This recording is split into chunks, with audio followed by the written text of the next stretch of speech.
नीता अमीर और रीता एक गरीब स्टूडेंट थी। दोनों एक ही स्कूल में एक ही कक्षा में पढ़ते थे। अमीर नीता गरीब रीता को नापसंद करती थी और सबके सामने उसे नीचा दिखाती थी। लेकिन रीता के अच्छे व्यवहार ने एक दिन नीता का दिल जीत लिया और उसे उसके बुरे व्यवहार पर पछताने के लिए मजबूर कर दिया। नीता के माता पिता बहुत अमीर थे। रीता की माँ नीता के घर पर नौकरानी का काम करती थी। रीता के पिताजी बचपन में ही उसे हमेशा के लिए छोड़कर चले गए थे। तब से रीता और उसकी माँ सुधा बेहद संघर्ष भरी जिंदगी जी रहे थे। घर का खर्च चलाने और रीता को पढ़ाने के लिए सुधा ने नीता के घर पर नौकरानी का काम करना शुरू कर दिया था। संयोग से अमीर नीता और गरीब रीता एक ही स्कूल में पढ़ती थी। नीता स्कूल में दूसरे कर्मचारी जैसे सफाई वाला, गार्ड, स्कूल वैन ड्राइवर के साथ भी बुरा व्यवहार करती थी। स्कूल के सभी कर्मचारी उसके बर्ताव की निंदा करते थे, लेकिन अमीर होने के कारण कोई कुछ कहने से डरता था। दरअसल नीता के पिता एक बड़े बिजनेसमैन थे और स्कूल को अच्छा खासा डोनेशन देते थे। स्कूल में नीता सबके सामने रीता को नौकरानी की बेटी कहकर बुलाती थी। ए नौकरानी की बेटी, इधर आ। बोलो रीता, तुमने मुझे क्यों बुलाया? क्या तेरी इतनी हिम्मत? तू मुझे मेरे नाम से बुलाएगी? याद रख, तू एक नौकरानी की बेटी है। तेरी माँ मेरे घर पर नौकर है।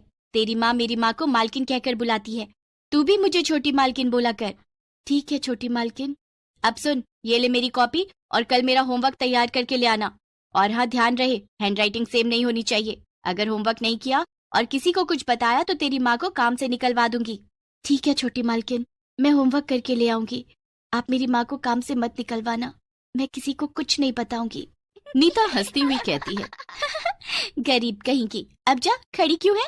नीता रोज अपने होमवर्क की कॉपी रीता को दे देती थी। रीता उसका होमवर्क बनाकर लाती और नीता को अच्छे नंबर मिलते थे। हैंडराइटिंग मैच न करे इसलिए रीता नीता को होमवर्क दाहिने हाथ से करती और अपना होमवर्क बाएं हाथ से। नीता घर पर जाकर सिर्फ सोती, खेलती और टीवी देखती।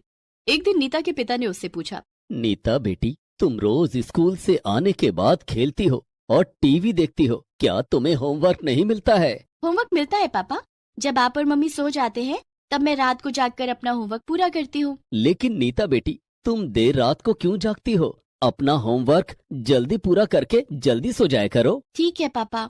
नीता अब झूठ मूठ कॉपी पेंसिल निकाल कर होमवर्क करने का नाटक करती। उसका असली होमवर्क तो रीता करती थी।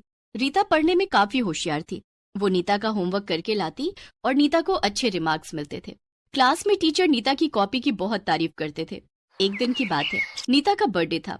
नीता के घर में बड़ी सी पार्टी थी। नीता ने अपनी सभी सहेलियों को पार्टी में बुलाया था।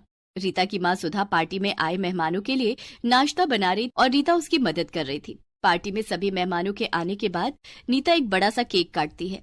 रीता दूर खड़ी ये सब देख रही थी। नीता अपनी सहेलियों से कहती है, वो देखो गरीब रीता वहाँ खड़ी होकर केक को घूर रही है। बेचारी ने कभी बर्थडे नहीं मनाया होगा, गरीब है ना, कभी केक का स्वाद भी नहीं चखा होगा। नीता की सारी सहेलियां हंसने लगती हैं।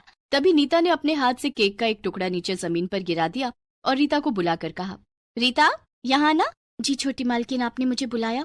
ये केक का टुकड़ा नीचे गिर गया है, मैं इसे फेंकना नहीं चाहती, तुम इसे खा लो।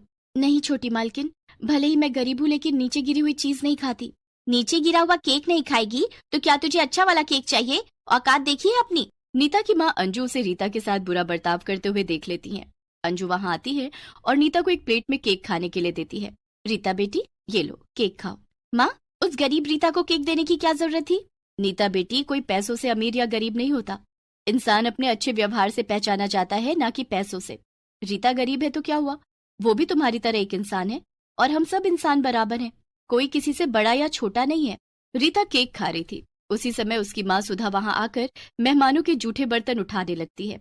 रीता अपनी माँ से कहती है, माँ, मैं बर्तन साफ करने में तुम्हारी मदद करती हूँ, इससे तुम्हारा काम जल्दी हो जाएगा। रीता भी सुधा के जूठे बर्तन उठाने लगती है और रसोई में जाकर जूठे बर्तन साफ करने में सुधा की मदद करने लगती है। नहीं रीता बेटी, तू घर चली जा, मैं थोड़ी देर में आती हूँ। नहीं माँ, इतना सारा काम है, मैं तुम्हें अकेले नहीं करने दूंगी। रीता अपनी माँ का बहुत ख्याल रखती थी और बहुत संस्कारी भी थी, इसलिए नीता के माता पिता रीता को बहुत पसंद करते थे। लेकिन ये बात नीता को अच्छी नहीं लगती थी, इसलिए वो रीता से और ज्यादा चिढ़ने लगी थी। नीता अपनी सहेलियों को लेकर रसोई में आ जाती है और रीता का मजाक उड़ाने लगती है। ये है गरीब स्कूल स्टूडेंट, इसके घर का खर्चा हमारे पैसों से चलता है। ये हमारे घर काम करते हैं और मेरे मम्मी पापा इन्हें सैलरी देते हैं, हमने इन्हें काम पर रखा हुआ है। नीता के बुरे बर्ताव पर भी रीता ने कुछ नहीं कहा, लेकिन नीता के माता पिता उसके इस व्यवहार से बहुत दुखी हो जाते हैं। वे सुधा और रीता से इसके लिए माफी मांगते हैं। वे नीता को समझाने की बहुत कोशिश करते हैं, लेकिन नीता को अपनी अमीरी पर बहुत घमंड था। काम खत्म करने के बाद जब सुधा और रीता जाने लगते हैं तो अंजू उन्हें कुछ मिठाइयां देती है। दूसरे दिन स्कूल में रीता लंच में वही मिठाइयां लेकर आती है। ये तो वही मिठाई है ना जो मेरी माँ ने तुम लोगों को भीख में दी थी। वो तो अच्छा था कि कल मेरा बर्थडे था, इसलिए तुम्हें केक और मिठाई खाने को मिल गई। नीता की बात सुनकर रीता की आंखों में आंसू आ जाते हैं। उससे वो मिठाई खाई नहीं गई। लंच का टाइम खत्म होने के बाद क्लास में टीचर आई और उन्होंने अनाउंस किया, आज सब बच्चे अपना होमवर्क यहीं करके मुझे दिखाएंगे। ये सुनते ही नीता के पैरों तले जमीन खिसक गई। अब क्या होगा? मेरा होमवर्क तो रीता करती है, अब मैं अपना होमवर्क कैसे करूंगी? लेकिन अब तो कुछ नहीं हो सकता था। नीता को अपना होमवर्क क्लासरूम में ही करना पड़ा। जब टीचर के पास नीता की कॉपी आई, ये क्या नीता, तुमने तो सारा होमवर्क गलत किया है और तुम्हारी हैंडराइटिंग भी अलग है। घर से तो तुम सब सही बनाकर लाती हो, क्लासरूम में तुम्हें क्या हो गया? टीचर ने नीता की कॉपी पर काफी बैड रिमार्क्स दिए और कहा, कल पेरेंट्स मीट है, अपने मम्मी पापा को स्कूल लेकर आना और सभी बच्चे कल अपने मम्मी पापा को लेकर आएंगे। दूसरे दिन नीता अपने माता पिता के साथ स्कूल आई। रीता भी सुधा के साथ स्कूल आई। पेरेंट्स मीट में रीता की खूब तारीफ की गई, जबकि नीता के माता पिता को उसकी शिकायतें सुनने को मिली। सबके सामने रीता की तारीफ और अपनी बुराई सुनकर नीता से रहा न गया। उसने रीता से इस बात का बदला लेने की ठानी। दूसरे दिन रीता स्कूल आई। वो अपना स्कूल बैग अपनी सीट पर रखकर वॉशरूम चली गई। इसी बीच नीता ने उसके बैग से उसके होमवर्क की कॉपी चुरा ली और खिड़की से बाहर फेंक दी। थोड़ी देर के बाद रीता क्लास में आकर बैठ गई। क्लास में टीचर भी आ गई। सभी बच्चों अपनी अपनी होमवर्क की कॉपी जमा करो। मैडम, मैंने अपनी होमवर्क की कॉपी पहले ही आपके टेबल पर रख दी थी। टीचर ने टेबल पर देखा तो रीता की होमवर्क की कॉपी रखी हुई थी। शाबाश रीता। अब नीता परेशान हो गई। अगर रीता की होमवर्क की कॉपी मैडम के टेबल पर रखी है तो जो कॉपी मैंने खिड़की से बाहर फेंक दी वो किसकी थी? कहीं वो मेरी कॉपी तो नहीं थी जो रीता बनाकर लाई थी? तभी टीचर ने नीता से कहा, नीता, तुम्हारी होमवर्क की कॉपी कहाँ है? मैम वो मेरी कॉपी घर पर छूट गई। नीता, तुम्हारी कॉपी तुम्हारे बैग में ही होगी। तुम रोज अपनी कॉपी लाती हो तो फिर आज कैसे भूल सकती हो? अपना बैग चेक करो। नीता ने अपना बैग चेक किया तो उसकी होमवर्क की कॉपी उसके बैग में ही रखी थी। नीता ने अपनी कॉपी टीचर को दे दी। दरअसल रीता ने क्लास में आते ही अपनी कॉपी टीचर के टेबल पर रख दी थी और नीता की कॉपी उसके बैग में रख दी थी। उस समय नीता क्लास में नहीं थी और नीता ने जो कॉपी खिड़की से बाहर फेंकी वो पुरानी कॉपी थी जो भर चुकी थी। नीता को अपनी हरकत पर बहुत शर्म आई। स्कूल की छुट्टी होते ही वो रीता के पास गई और बोली, मुझे माफ कर दो रीता, मैंने हमेशा तुम्हें नीचा दिखाया और तुमसे अपना होमवर्क करवाया। आज भी मैंने तुम्हारा बुरा करने की कोशिश की, लेकिन फिर भी तुमने मेरी मदद की।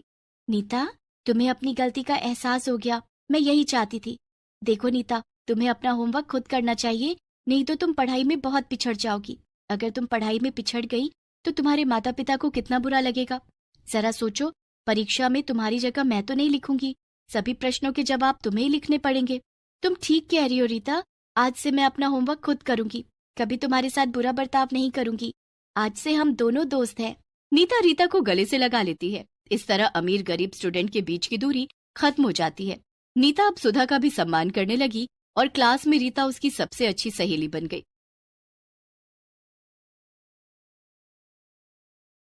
बॉनी साक्षी अपने गरीब माता पिता उर्मिला और शेखर के साथ एक छोटे से घर में रहती है। साक्षी एक बॉनी थी। 25 साल की उम्र होने के बाद भी साक्षी की हाइट 10 साल के बच्चे इतनी छोटी थी। हाल ही में साक्षी ने अपने कॉलेज की पढ़ाई पूरी की थी। साक्षी को पढ़ने लिखने का बहुत शौक था और उसका बचपन से सपना था कि वो एक टीचर बनेगी। एक दिन सवेरे, माँ, पिताजी, मैं शहर में बीएड कॉलेज में एडमिशन करना चाहती हूँ, मेरा एडमिशन करवा दीजिए ना पिताजी शहर के कॉलेज में। बिटिया, तू तो अपनी परिस्थिति जानती है ना, हम कितने गरीब हैं। बड़ी मुश्किल से तो हमने तुझे यहाँ तक पढ़ाया है, अब हम आगे नहीं पढ़ा पाएंगे बिटिया तुझे। हाँ साक्षी बिटिया, हम जैसे गरीबों के बस की बात नहीं है पढ़ाई करना। पिताजी, आप जानते हो ना, बचपन से मेरा सपना है कि मैं टीचर बनूंगी। मुझे अपना ये सपना पूरा करना है पिताजी। साक्षी बिटिया, तू तो जानती है ना, तेरी छोटी हाइट के कारण स्कूल में, कॉलेज में, हर जगह लोगों ने तेरा कितना मजाक बनाया है। अब अगर तू शहर के कॉलेज में पढ़ने जाएगी और अगर वहाँ के लोगों ने तेरा मजाक बनाया तो? माँ, मुझे अब किसी की बात से कोई फर्क नहीं पड़ता, मुझे बस अपने लक्ष्य पर ध्यान देना है। पिताजी, मैं स्कॉलरशिप से आपका सारा पैसा आपको वापस दे दूंगी। मुझे पढ़ाई करने दीजिए ना पिताजी, मुझे अपना सपना पूरा करने दीजिए। बचपन से मैंने इस सपने के लिए बड़ी मेहनत से पढ़ाई की है। साक्षी अपने माता पिता से रो रो कर विनती करती है। ठीक है बिटिया, तू कर अपनी पढ़ाई। उर्मिला, मैं अपने गांव के दर्पण सेठ से कुछ पैसे उधार ले आता हूँ। शेखर उसी समय अपने गांव के सेठ दर्पण के पास आता है और अपना छोटा सा घर दर्पण के पास गिरवी रखकर उससे पैसे लेकर अपनी बिटिया का दाखिला शहर के डीएड कॉलेज में करवा देता है। एक दिन सवेरे साक्षी शहर में कॉलेज के बाहर आती है। मुझे इतनी घबराहट क्यों हो रही है? नहीं साक्षी, तू डर मत। लोग चाहे तेरा कितना भी मजाक क्यों ना बनाए, तू केवल अपने लक्ष्य पर ध्यान दे। बॉनी साक्षी को नए कॉलेज में जाने में बहुत डर लग रहा था। तभी वो डरते डरते कॉलेज के अंदर चली जाती है और जैसे ही अपनी क्लास में आती है तभी बॉनी साक्षी को देखकर क्लास में बैठे सभी बच्चे जोर जोर से हंसने लगते हैं। अरे ये बच्ची किसकी खो गई? ए बेटा, ये प्राइमरी स्कूल नहीं है, ये कॉलेज है। जा अपनी 5वीं क्लास में जा, यहाँ तेरा कोई काम नहीं है। सारे स्टूडेंट्स इसी तरह साक्षी की बॉनी हाइट पर कमेंट्स पास करते जाते हैं। मैं इसी क्लास की नई स्टूडेंट हूँ। ये सुनकर सब दंग रह जाते हैं। उसके बाद साक्षी रोज कॉलेज आने लगी और उसकी क्लास के बच्चे इसी तरह बॉनी साक्षी का मजाक उड़ाते रहे, उस पर हंसते रहे। पर साक्षी उन सब की बातों पर जरा भी ध्यान नहीं देती थी। वो हमेशा अपनी पढ़ाई पर ही ध्यान देती थी। देखते ही देखते 2 साल बीत जाते हैं।